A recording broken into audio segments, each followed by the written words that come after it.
The back of every book lists who all the characters are and their roles in the club. So why do we need a recap chapter to explain this information? Can't we just skip the recap and tell readers to check the back cover?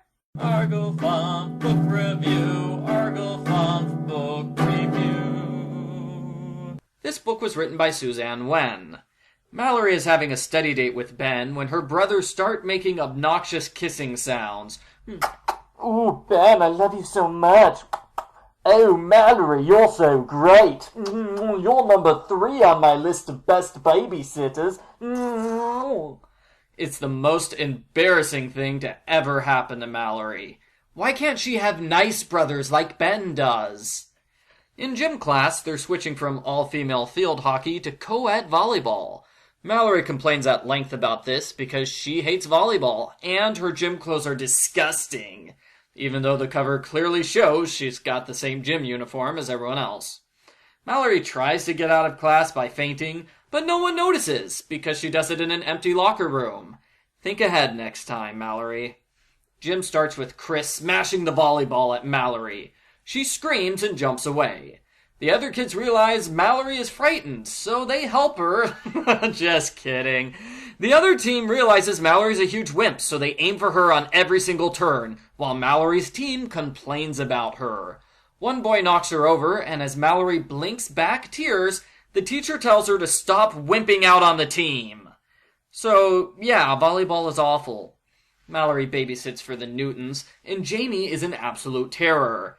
Jessie babysits her siblings, and Squirt is an absolute terror. This causes Mallory to come up with her grand gender theory. All boys are monsters. This is confirmed in the next gym class as the boys scream and act out of control. It's almost like they're middle schoolers or something. The coach continues to help by yelling things like, "Try harder," and "Helen has a mean serve." Having a mean serve was not exactly my ambition in life. What did Miss Walden think? That they were going to put that on my grave? Here lies Mallory Pike. She had a mean serve. Not. Mallory is smashed in the face, and she yells at one of the boys. The teacher benches Mallory for the rest of the class. At first, she's angry, but she quickly realizes this is amazing. If she's benched, she doesn't have to play volleyball. Getting in trouble is great! So Mallory starts the next class by benching herself. The teacher gives her detention and sends a letter to her parents. Mallory doesn't like getting in trouble, but it's still better than playing volleyball. So she goes home and steals the letter for her parents before they can read it. Mallory Pike, master criminal. The Babysitters Club continues to have problems with their male clients, but Ben is Mallory's half-boyfriend and he's nice. Maybe it's because he's Australian. Mallory updates her grand gender theory. All American boys are monsters. Clearly, gym class is the culprit. Sports makes boys awful. Ben waits for Mallory outside of detention every day for the next 2 weeks. He reminds Mallory that her parents will eventually find out about her misbehavior when they get her report card. Whoa! Mallory didn't think about that! She tries playing volleyball again, but her teammates loudly complain about her and how she makes them lose. The gym teacher encourages Mallory to keep trying. No, just kidding again.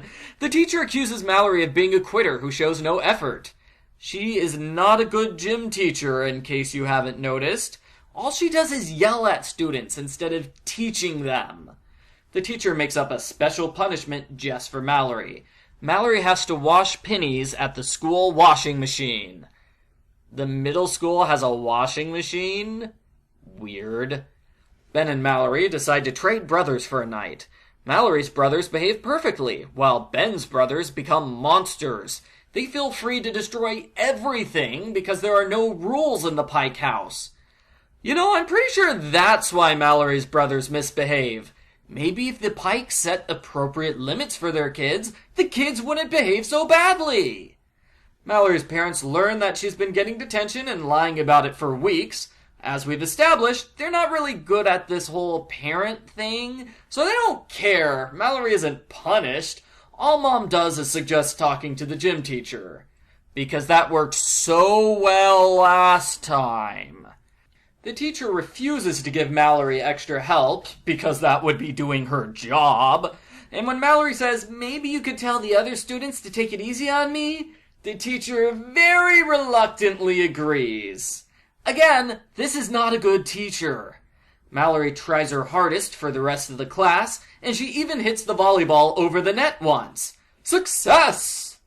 Gym class changes to an archery unit. Mallory is surprisingly good at it. She ends up getting a spot on the school's archery team, and her brothers make her a congratulations cake.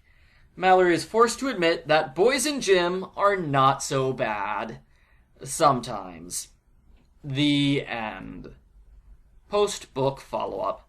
The author nailed Mallory's dialogue. Great job! That was the highlight of the book. It reminded me of book 21, and I was amazed at how Mallory was able to complain all the time without sounding like a whiny brat. She legitimately sounds like a preteen who has major drama over minor things. I particularly enjoyed how Mallory had little fantasies, like a fantasy about being arrested for mail fraud, or a fantasy about being hospitalized due to gym injuries. That fits in perfectly with her creative writer's mind. I kind of like the babysitting chapters, where the boys are terrors and ruin everything.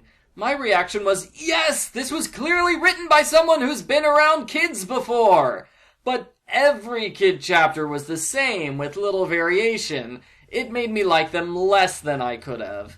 Maybe they could have traded it for a boys versus girls competition chapter, where Jamie Newton goes up against Jenny Prezioso. Overall, I really like this book, especially compared to the previous two. Mallory might hate boys in gym, but I don't hate this book. I give Babysitters Club number 59. Mallory hates boys in gym a 9 out of 10.